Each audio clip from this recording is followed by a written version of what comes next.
ఇక్కడ చూడండి, ఆశలు చిదిమిన అప్పులట, భార్యా పిల్లల్ని చంపేసి ఊరేసుకున్న కౌలు రైతు.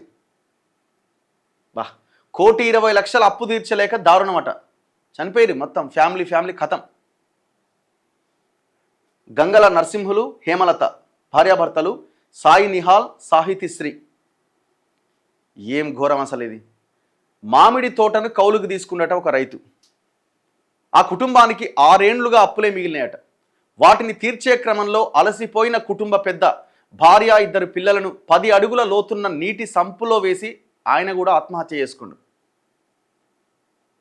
ఈ విషాదకర ఘటన వనపర్తి జిల్లా ఖిల్లా గణపురం మండలం సల్కెలాపురంలో మంగళవారం అర్ధరాత్రి చోటు చేసుకుంది.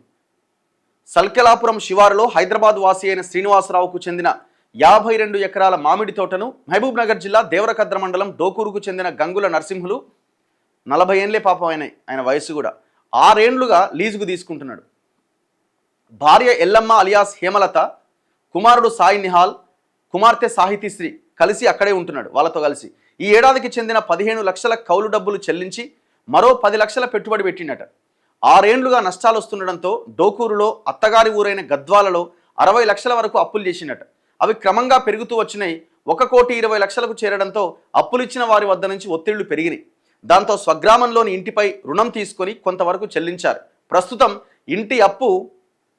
ఇంటి అప్పు వాయిదాలను కూడా చెల్లించలేని పరిస్థితి వచ్చిందట. వాట్సాప్ స్టేటస్లో వేదన. నరసింహులు మంగళవారం అర్ధరాత్రి తన వాట్సాప్ స్టేటస్లో ఒక వీడియో పెట్టినట. అందులో ఫైనాన్షియర్లు ఇంటికి నోటీసులు అంటించి 2 లక్షల విలువైన నగలు తీసుకెళ్లారు. ఒత్తిడి భరించలేక వారిపై కేసు పెట్టి కోర్టుకు పోయినా, ఇంజెక్షన్ ఆర్డర్ తెచ్చుకున్న వాళ్ళు వేధిస్తున్నారు, నన్ను వేధిస్తున్నట్లు ఇతరులను వేధించొద్దు అని వేడుకున్నాడు. తనను వేధింపులకు గురి చేస్తున్న కొందరి పేర్లు వెల్లడిస్తూ ఒక వీడియో అప్లోడ్ చేసిండు. అనంతరం వరుసకు అల్లుడైన గద్వాలకు చెందిన దర్శల్లికి ఫోన్ చేసి అప్పుల బాధ భరించలేక హేమలత 2 పిల్లల్ని నీటి సంపులో వేశానని, తాను కూడా ఆత్మహత్య చేసుకుంటున్నాను అని చెప్పి ఫోన్ కట్ చేసిండు. బుధవారం తెల్లవారుజామున 5:30కు బంధువులు వచ్చి చూస్తే దారుణం వెలుగులోకి వచ్చింది. ఘటనా స్థలానికి డీఎస్పీ గిరిబాబు, కొత్తకోట సిఐ రాంబాబు, ఎస్ఐలు వెంకటేష్ గౌడ్ సిబ్బందితో చేరుకొని నీటి సంపులోంచి హేమలత, సాయి నిహిల్, సాహితీశ్రీ మృతదేహాలను బయటకు తీశారు. నిహాల్ చేతులు వస్త్రంతో కట్టేస్తున్నాయి. షెడ్డులో ఉరేసుకున్న నరసింహులు మృతదేహాన్ని కిందకు దించారు. బామ్మర్ది వెంకటేష్ ఫిర్యాదు మేరకు కేసు నమోదు చేశామని, పూర్తి వివరాలు పోస్టుమార్టం నివేదిక వచ్చాక తెలుస్తాయని డీఎస్పీ గిరిబాబు తెలిపారు. ఎంత దారుణం చూడండి ఒక కుటుంబం పరిస్థితి. ఎకరా భూమి లేదు, కౌలు రైతు. కౌలు రైతులకు ఏమైనా ఉందా ఈ రాష్ట్రంలో? తెలంగాణలో ఈ కౌలు రైతులకి మనం తెలంగాణ వచ్చిన తర్వాత కౌలు రైతులకి ఏమైనా చేసుకోగలిగినమా? ఒక్క నయా పైసా లాభం కూడా ఇవాళ కౌలు రైతులకు లేదు.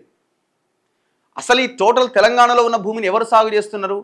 35% అంటే మొత్తం సాగులో ఉన్న 100% భూమిలో 35% భూమి కౌలు రైతులే సాగు చేస్తున్నారు. కౌలు రైతు సాగు చేయడం ఆపేస్తే తెలంగాణలో తిండి దొరకదు. ఇప్పుడు మనం వరి ఇంత పండింది అంత పండింది అని చెప్తున్నది కదా గవర్నమెంట్. దాంట్లో 37%, 35 నుంచి 37% కౌలు రైతులు సాగు చేసినదే అదంతా. ఈ కౌలు రైతులకు ఏమన్నా ఉందా? 2011లో కౌలు రైతుల చట్టం అనేది ఒకటి ఉన్నది. ఎప్పుడు ఉమ్మడి ఆంధ్రప్రదేశ్లో ఉన్నప్పుడు. 2014లో తెలంగాణ వచ్చిన తర్వాత 10 ఏళ్ల కేసీఆర్ గవర్నమెంట్లో కానీ, ఈ 2.5 సంవత్సరాల రేవంత్ రెడ్డి ప్రభుత్వంలో కానీ వాళ్ళు చెప్పిరు కౌలు రైతులకు ఏమో చేస్తామని, వీళ్ళు చెప్పిరు, మేనిఫెస్టోలో పెట్టిరు. ఒక్కడన్నా ఈ హామీని నెరవేర్చిన ఒక హామీనన్నా?